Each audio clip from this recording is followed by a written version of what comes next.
পিলখানা হত্যাকাণ্ড মামলার পূর্ণ তদন্ত এবং জেলখানায় বন্দী নিরপরাধ বিডিআর সদস্যদের দ্রুত মুক্তির দাবি ভুক্তভোগীদের পরিবারের।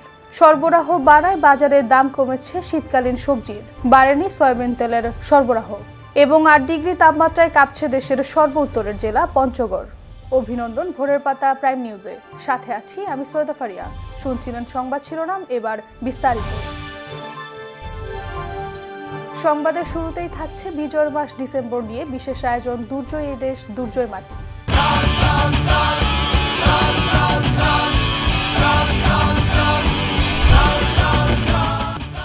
১৯৭১ সালের এই দিনে পাকিস্তানি হানাদার মুক্ত হয় তৎকালীন মহকুমা, বর্তমানে মানিকগঞ্জ জেলা। পাকিস্তান সেনাবাহিনী থেকে মুক্ত ঘোষণা করেন বীর মুক্তিযোদ্ধারা। সেদিন মানিকগঞ্জ জেলা শহরের বাসস্ট্যান্ড এলাকার প্রাইমারি ট্রেনিং ইনস্টিটিউটে কার্যালয়ে জাতীয় পতাকা উত্তোলন করা হয়। বিস্তারিত থাকছে মামুনুর রহমানের ডেস্ক রিপোর্টে। ১৯৭১ সালের মার্চের শুরু থেকেই জেলার মুক্তিগামী মানুষ ক্যাপ্টেন আব্দুল হালিম চৌধুরীর নেতৃত্বে নিজেদের প্রস্তুত করতে থাকেন, যাতে তারা পাকিস্তানি হানাদার বাহিনীকে প্রতিহত করে পাল্টা লড়াই করা যায়। তাদের প্রস্তুতির অংশ হিসেবে ২৬শে মার্চ দেশের স্বাধীনতা ঘোষণার একদিন পর ২৭শে মার্চ বীর মুক্তিযোদ্ধারা মানিকগঞ্জ ট্রেজারি থেকে আগ্নেয়াস্ত্র লুট করেন। হরিরামপুর উপজেলার কৌরি গ্রামে বিপ্লবী পরিষদ গঠন করে এবং কয়েকটি দলে বিভক্ত হয়ে সম্মুখ যুদ্ধে অংশ নেন। আর খণ্ড খণ্ড যুদ্ধের পর আজকের দিনে মানিকগঞ্জকে হানাদার মুক্ত করে চূড়ান্ত বিজয় নিয়ে আসেন বাংলার সূর্য সন্তানেরা। ১৯৭১ সালের ২৮শে অক্টোবর সিংহাইর উপজেলার গোলাইডাঙ্গা গ্রামে ভয়াবহ যুদ্ধে ইঞ্জিনিয়ার তোবারক হোসেন লুডু, লোকমান হোসেন ও জাহিদুর রহমানের নেতৃত্বে মুক্তিযোদ্ধারা ৮২ পাকিস্তানি সৈন্যকে হত্যা করে এবং ৫০ জনকে আহত করে। এছাড়া বীর প্রতীক ইব্রাহিমের নেতৃত্বে আরেকটি দল সিদ্দিরগঞ্জ পাওয়ার হাউস উড়িয়ে দেয়। মুক্তিযুদ্ধের সময় টাঙ্গাইলের কাদেরিয়া বাহিনীর বীরত্বের ইতিহাস প্রায় সবারই জানা। ঠিক একই সময়ে টাঙ্গাইলে গড়ে উঠেছিল আরও একটি দুর্ধর্ষ আঞ্চলিক বাহিনী। টাঙ্গাইলের সাদত কলেজ ছাত্র সংসদের তৎকালীন ভিপি খন্দকার আব্দুল বাতেনের নেতৃত্বে গঠিত ৩৫০০ মুক্তিযোদ্ধার বাহিনীটি পরবর্তীতে পরিচিত পেয়েছে বাতেন বাহিনী হিসেবে। প্রথম দিকে বাতেন বাহিনীতে স্থানীয়রা যোগ দিলেও এ পর্যন্ত সর্বস্তরের মানুষের পাশাপাশি যোগ দেন ছুটিতে ও পালিয়ে আসা Bengal regiment, EPR, police, answer সদস্যরাও। মহান স্বাধীনতা যুদ্ধ ১৯৭১ বাতেন বাহিনী গ্রন্থ সূত্রে জানা যায় ৪১টি কোম্পানি, ১২৩টি প্লাটুন ও ৩৭০টি সেকশনের সমন্বয়ে গঠিত হয়েছিল বাতেন বাহিনী। মুক্তিযুদ্ধকালীন সময়ে ৫০টিরও বেশি অপারেশনে অংশ নিয়েছিল বাতেন বাহিনীর মুক্তিযোদ্ধারা। এসব যুদ্ধে পাকিস্তানি বাহিনীর প্রচুর ক্ষয়ক্ষতি ছাড়াও হাজারের বেশি পাকিস্তানি সেনা হতাহত হয়েছিল। অন্যদিকে মুক্তিযুদ্ধে বাগেরহাট শহরের ভৈরব, দরটানা নদীর অপর পাড়ে চিরলিয়ায়, বিষ্ণুপুরে গড়ে উঠেছিল দুর্ধর্ষ আরেকটি গেরিলা বাহিনী। পূর্ব পাকিস্তান ছাত্র ইউনিয়নের সাবেক নেতা রফিকুল ইসলাম খোকনের নেতৃত্বে কমিউনিস্ট বিপ্লবীদের পূর্ব বাংলা সমন্বয় কমিটির অনুসারীদের নিয়ে গঠিত এই বাহিনী পরবর্তীতে পরিচিত পেয়েছিল রফিক বাহিনী নামে। মুক্তিযুদ্ধের প্রাথমিক পর্যায়ে মাত্র ১১ জন মুক্তিযোদ্ধা নিয়ে গঠিত হলেও এক পর্যায়ে রফিক বাহিনীতে মুক্তিযোদ্ধার সংখ্যা ছিল অন্তত ৫০০ জন। পুরো মুক্তিযুদ্ধকালেই রফিক বাহিনীর সদর দপ্তর বিষ্ণুপুরের খালিশপুর গ্রামে। এছাড়া সন্তোষপুর প্রাথমিক বিদ্যালয় ও চিতলমারি ইউনিয়নের সুরিগাতি গ্রামে রফিক বাহিনীর আরও ২টি ঘাঁটি ছিল। মুক্তিযুদ্ধের সময় পাকিস্তানি বাহিনী ও রাজাকারদের বিরুদ্ধে ২৫টিরও বেশি সফল যুদ্ধে অংশ নিয়েছিলেন রফিক বাহিনীর মুক্তিযোদ্ধারা। এসব যুদ্ধে শতাধিক পাকিস্তানি সেনা ও রাজাকার হতাহত হয়েছিল। কাদের সিদ্দিকী, ইঞ্জিনিয়ার তোবারক হোসেন, খন্দকার আব্দুল বাতেনের মতো অকুতোভয় সূর্য সন্তানদের প্রায় অবিশ্বাস্য গেরিলা অপারেশনে হানাদার মুক্ত হতে থাকে বাংলাদেশের প্রায় সব জেলা আর সম্মিলিত মুক্তিবাহিনী এগিয়ে আসতে থাকে ঢাকার দিকে এবং ঘিরে ফেলে ঢাকা আর বহু আকাঙ্ক্ষিত স্বাধীনতা হয়ে ওঠে শুধু সময়ের অপেক্ষায়। সরবরাহ বাড়ায় বাজারে দাম কমেছে শীতকালীন সবজির, তবে দাম বাড়লেও সরবরাহ বাড়েনি সয়াবিন তেলের। সুখবর রয়েছে আলু, পেঁয়াজ সহ বেশ কিছু নিত্য প্রয়োজনীয় পণ্যে। অপরিবর্তিত রয়েছে মাংস, ডিমের দাম। বিস্তারিত থাকছে ডেস্ক রিপোর্টে। বাজারে কমতে শুরু করেছে শীতকালীন সবজির দাম। তবে 2 সপ্তাহ ধরে চলা বোতলজাত সয়াবিন তেল নিয়ে অস্থিরতা এখনও কাটেনি। যদিও গত সোমবার সয়াবিন তেলের দাম প্রতি লিটারে 8 টাকা বাড়িয়েছে সরকার। শুক্রবার সকালে রাজধানীর বিভিন্ন বাজার ঘুরে এমনটি জানা গেছে। বাজারে শীতের সবজির সরবরাহ বাড়ায় কমতে শুরু করেছে সব ধরনের সবজির দাম। সবজির কেজি এখন গড়ে 40 থেকে 50 টাকার মধ্যে। রাজধানীর বিভিন্ন বাজারে শিমের কেজি বিক্রি হচ্ছে 40 থেকে 50 টাকা, যা সপ্তাহ দুয়েক আগেও ছিল 80 থেকে 100 টাকা। মূলার কেজি 40 থেকে নেমেছে 20 টাকায়। এছাড়া প্রতি কেজি শালগম 40 থেকে 50 ও বেগুন 40 থেকে 60 টাকা দরে বিক্রি হচ্ছে। আকার ভেদে প্রতিটি ফুল ও বাঁধাকপি কিনতে ক্রেতার গুনতে হচ্ছে 30 থেকে 50 টাকা। কিছুদিন আগেও আকাশছোঁয়া কাঁচামরিচের দাম কমে তলানিতে নেমেছে। বাজারে এখন প্রতি কেজি কাঁচামরিচ বিক্রি হচ্ছে 60 থেকে 80 টাকায়। গত 2 সপ্তাহ ধরে এ দামেই বিক্রি হচ্ছে কাঁচামরিচ। এছাড়া সুখবর আছে অন্য প্রায় অনেক পণ্যেই। আলু, পেঁয়াজ ও মুদি পণ্যের দাম কমেছে। স্থিতিশীল রয়েছে মুরগি ও ডিমের দাম। খুচরা বাজারে ভোজ্য তেলের সংকট থাকলেও গত সপ্তাহের চেয়ে মসুর ডালের দাম কেজিতে 5 টাকা কমে বিক্রি হচ্ছে 115 থেকে 130 টাকায়।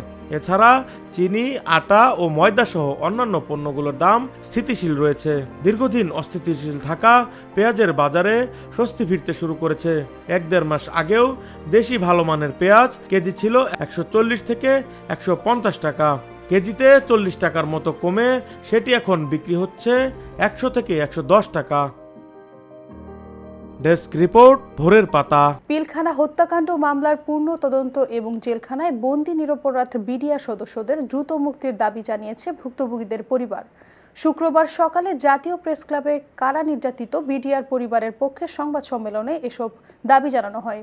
ভুক্তভোগী পরিবারের সদস্যরা দাবি করেন পিলখানায় কোনো বিদ্রোহ হয়নি এবং পরিকল্পিত হত্যাকাণ্ড ঘটানো হয়েছে। বিডিআর জওয়ানদের চাকরি থাকাকালীন প্রচলিত আইনে গ্রেফতার করা বা মামলা দেওয়ার কোনো বিধান নাই, কারণ বিডিআরের নিজস্ব আইন আছে। এছাড়া বিডিআর আধা সামরিক বাহিনী, তাই হত্যা মামলায় যেসব রায় প্রদান করা হয়েছে তার আইনি বৈধতা নিয়ে প্রশ্ন থেকে যায়। এ সময় ভুক্তভোগী পরিবারের পক্ষ থেকে 8 দফা দাবি জানানো হয়। দাবিগুলো হলো: 1. স্বৈর শাসক শেখ হাসিনার প্রহসনমূলক সব মামলা ও রায় বাতিল করতে হবে। 2.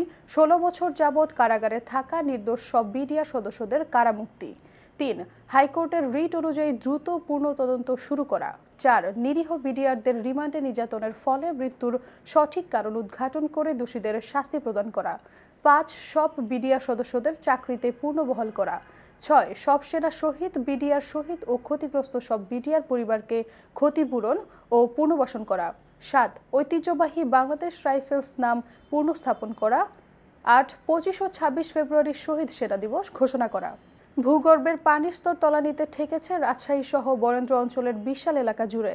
পানির স্তর এতটাই নিচে নেমেছে যে এখন বরেন্দ্র ভূমির রাজশাহী, নওগাঁ ও চাঁপাইনবাবগঞ্জ জেলার 8 উপজেলার 26টি ইউনিয়ন এলাকায় 170 ফুট খনন করেও পানি উঠছে না গভীর নলকূপে।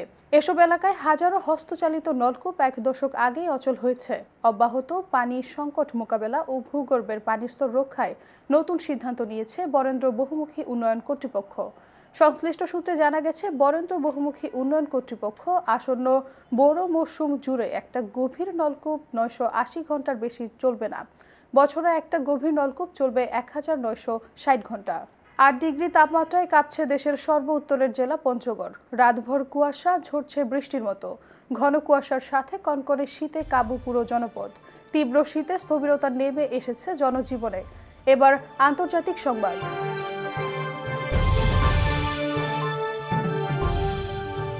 বাংলাদেশের সংখ্যালঘুদের উপর কথিত নির্যাতনের অভিযোগ তুলে একাধিকবার মার্কিন পররাষ্ট্র দপ্তরের ব্রিফিংয়ে প্রশ্ন করা হয়েছে। এবারে বিষয়টি হোয়াইট হাউসের ব্রিফিংয়ে উঠে এসেছে। জানতে চাওয়া হয়, গত কয়েক সপ্তাহ ধরে দেশ জুড়ে কয়েকটি আমেরিকান হিন্দু গোষ্ঠী হোয়াইট হাউসের বাইরে প্রতিবাদ জানিয়ে আসছে। তারা শেখ হাসিনার পতনের পর বাংলাদেশে হিন্দুদের হত্যা ও মন্দিরে হামলার অভিযোগ করে আসছে। এ বিষয়ে প্রেসিডেন্ট অবগত কিনা, বাংলাদেশের অন্তর্বর্তী সরকারের প্রধান উপদেষ্টা ডক্টর মোহাম্মদ ইউনূসের সঙ্গে জাতিসংঘ সম্মেলনে সাইড লাইন বৈঠকে এই বিষয়টি তিনি উত্থাপন করেছেন কিনা, এ বিষয়ে হোয়াইট হাউসের জাতীয় নিরাপত্তা কাউন্সিলের স্ট্র্যাটেজিক কমিউনিকেশন পরিচালক অ্যাডমিরাল জন কির্বি বলেন, আমরা বিষয়টি অত্যন্ত গভীরভাবে পর্যবেক্ষণ করছি। এমনকি প্রেসিডেন্টও এই বিষয়টি গভীরভাবে পর্যবেক্ষণ করছেন। নিজের শপথ গ্রহণ অনুষ্ঠানে চীনের প্রেসিডেন্ট শি জিনপিংকে আমন্ত্রণ জানিয়েছেন যুক্তরাষ্ট্রের নবনির্বাচিত প্রেসিডেন্ট ডোনাল্ড ট্রাম্প। আগামী 20 জানুয়ারি দেশটির নতুন প্রেসিডেন্ট হিসেবে শপথ নেবেন রিপাবলিকান এই নেতা। বিস্তারিত থাকছে ডেস্ক রিপোর্টে। নিজের শপথ গ্রহণ অনুষ্ঠানে চীনের প্রেসিডেন্ট শি জিনপিংকে আমন্ত্রণ জানিয়েছেন যুক্তরাষ্ট্রের নবনির্বাচিত প্রেসিডেন্ট ডোনাল্ড ট্রাম্প। আগামী 20 জানুয়ারি দেশটির নতুন প্রেসিডেন্ট হিসেবে শপথ নেবেন রিপাবলিকান এই নেতা। তবে শি জিনপিং আগামী মাসে ইউএস ক্যাপিটালের পাদদেশে ওই অনুষ্ঠানে অংশ নেবেন কিনা তা এখনও নিশ্চিত নয়। শুক্রবার এক প্রতিবেদনে এই তথ্য জানিয়েছে সংবাদ মাধ্যম আল জাজিরা। প্রতিবেদনে বলা হয়েছে, যুক্তরাষ্ট্রের নবনির্বাচিত প্রেসিডেন্ট ডোনাল্ড ট্রাম্প জানুয়ারিতে তার অভিষেক অনুষ্ঠানে যোগ দেওয়ার জন্য চীনা প্রেসিডেন্ট জিনপিংকে আমন্ত্রণ জানিয়েছেন। চীন নিয়ে বিভিন্ন সময়ে উস্কানিমূলক বক্তব্য এবং শুল্ক আরোপের মতো হুমকির ইতিহাস সত্ত্বেও এই আমন্ত্রণ জানিয়েছেন তিনি। বৃহস্পতিবার ট্রাম্পের অন্তর্বর্তীকালীন প্রেস সেক্রেটারি ক্যারোলিন লেভিট রক্ষণশীল টিভি চ্যানেল ফক্স নিউজে হাজির হয়ে জিনপিংকে আমন্ত্রণের খবর নিশ্চিত করেছেন। তিনি এই আমন্ত্রণকে দুই দেশের মধ্যে সম্পর্ক জোরদার করার প্রচেষ্টার অংশ হিসেবে নেওয়া পদক্ষেপ বলেও উল্লেখ করেছেন। বৈশ্বিক পরাশক্তি এই দেশ দুটিকে দীর্ঘদিন ধরেই একে অপরের প্রতিদ্বন্দ্বী হিসেবে দেখা হয়ে থাকে। ক্যারোলিন লেভিট ফক্স নিউজকে বলেন, ভাইস প্রেসিডেন্ট কমলা হ্যারিসকে পরাজিত করার পরপরই নভেম্বরের শুরুতে জানানো ট্রাম্প আমন্ত্রণ শি জিনপিং গ্রহণ করবে কিনা তা এখনও নির্ধারণ করা হয়নি। এছাড়া জিনপিং এর পাশাপাশি শপথ গ্রহণ অনুষ্ঠানে অন্যান্য বিশ্ব নেতাদের আমন্ত্রণ জানানোর কথা বলা হলেও ক্যারোলিন লেভিট আমন্ত্রিত অন্য বিশ্ব নেতাদের নাম উল্লেখ করেননি। তবে লেভিট বলেন, আগামী 6 সপ্তাহের মধ্যে অনুষ্ঠিত হতে যাওয়া দুপুরের এই উন্মুক্ত স্থানের অনুষ্ঠানে ট্রাম্পের দেওয়া আমন্ত্রণ এবং দেশ যারা কেবল আমাদের মিত্র নয়, আমাদের প্রতিপক্ষ এবং প্রতিযোগীও, তাদের নেতাদের সাথে খোলামেলা সংলাপ তৈরির একটি উদাহরণ। তিনি যে কারোর সাথে আলোচনায় বসতে ইচ্ছুক এবং তিনি সবসময় আমেরিকার স্বার্থকে অগ্রাধিকার দেবেন। সংবাদ মাধ্যম বলছে, আমন্ত্রণ অনুযায়ী শি জিনপিং যদি ওয়াশিংটন সফর করেন তাহলে ট্রাম্পের দ্বিতীয় মেয়াদে বিশ্বের দুই বৃহত্তম অর্থনীতির এই দুই দেশের নেতাদের বিতর্কিত বাণিজ্য ও সামরিক ইস্যু নিয়ে আলোচনায় প্রথম সুযোগ তৈরি হতে পারে। গত 5 নভেম্বর অনুষ্ঠিত যুক্তরাষ্ট্রের প্রেসিডেন্ট নির্বাচনে আবারও বিজয়ী হন ডোনাল্ড ট্রাম্প। আর এর মাধ্যমে দেশটির প্রায় 250 বছরের ইতিহাসে দ্বিতীয় ব্যক্তি হিসেবে এক মেয়াদের বিরতিতে দ্বিতীয়বারের মতো হোয়াইট হাউসে ফিরতে চলেছেন সাবেক এই রিপাবলিকান প্রেসিডেন্ট। ডেস্ক রিপোর্ট, ভোরের পাতা।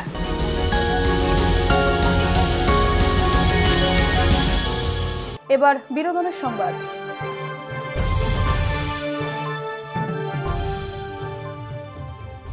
নির্মাতা ও অন্তর্বর্তী সরকারের সংস্কৃতি বিষয়ক উপদেষ্টা মোস্তফা সরোয়ার ফারুকী নির্মিত চলচ্চিত্র 840 তথা ডেমোক্রেটিক প্রাইভেট লিমিটেড শুক্রবার সারা দেশে মুক্তি পাচ্ছে। সিনেমা মুক্তিকে সামনে রেখে বুধবার রাজধানীর বকখালীতে অবস্থিত স্টার সিনেপ্লেক্সে আয়োজিত বিশেষ শোতে উপস্থিত ছিলেন বিএনপি নেত্রী শামা ওবায়েদ। সিনেমাটি দেখার পর তিনি বলেন, নির্মাতা হিসেবে মোস্তফা সরোয়ার ফারুকী একজন গুণী নির্মাতা। স্বৈরাচারী শেখ হাসিনার 17 বছরের ফ্যাসিবাদী গণতন্ত্র হরণের যে চরিত্র, সে চরিত্র ও সময়কে তিনি তুলে ধরেছেন 840-এ। আমি তাকে সাধুবাদ জানাই এবং এই সিনেমা সবার দেখা উচিত। বহুদিন পর সিনেমা দেখতে এসেছি, এজন্য সংস্কৃতি বিষয়ক মন্ত্রণালয় ও টিমকে ধন্যবাদ। এবার খেলাধুলার সংবাদ। প্রথমবারের মতো ওয়ানডে সিরিজে বাংলাদেশকে নেতৃত্ব দেওয়ার অভিজ্ঞতাটা সুখকর হলো না মেহেদী হাসান মিরাজের। তার নেতৃত্বেই ওয়েস্ট ইন্ডিজের বিপক্ষে টানা সিরিজ জয়ের কীর্তি ম্লান হয়ে গেছে। শেষটায় 10 বছর পর ক্যারিবীয়দের বিপক্ষে হোয়াইট ওয়াশের লজ্জায় পড়তে হয়েছে। এমন ভরাডুবির পর অধিনায়ক শোনালেন সেই পুরনো রোগের কথা। সেই শেখা রোগ এখনও কাটাতে পারেনি বাংলাদেশ। ওয়েস্ট ইন্ডিজ সিরিজে টানা 3 ম্যাচে 50 হাঁকানোয় মাহমুদুল্লাহর গুণকীর্তন করেছে মিরাজ। তবে এখনও যে শেখার অধ্যায়টা শেষ করতে পারেনি তার দল, সে কথাও অকপটে স্বীকার করে নিয়েছেন এই অধিনায়ক। হারের কারণ হিসেবে বলতে গিয়ে তিনি তাই শুনিয়েছেন শেখা এবং মাঝের ওভারে সমস্যার কথা, যার কারণে 321 রানের টার্গেট ছুঁড়েও হারতে হয়েছে বাংলাদেশকে। সংবাদ শেষ করার আগে শিরোনামগুলো জানিয়ে দিচ্ছি আরও একবার। পিলখানা হত্যাকাণ্ড মামলার পূর্ণ তদন্ত এবং জেলখানায় বন্দী নিরপরাধ বিডিআর সদস্যদের দ্রুত মুক্তির দাবি ভুক্তভোগীদের পরিবারের। সরবরাহ বাড়ায়, বাজারে দাম কমেছে শীতকালীন সবজির, বাড়েনি সয়াবিন তেলের সরবরাহ। এবং 8 ডিগ্রি তাপমাত্রায় কাঁপছে দেশের সর্ব উত্তরের জেলা পঞ্চগড়। এই ছিল আজকের ভোরের পাতার প্রাইম নিউজ। সারা দেশের সর্বশেষ আপডেট পেতে চোখ রাখুন ভোরের পাতায়। ধন্যবাদ।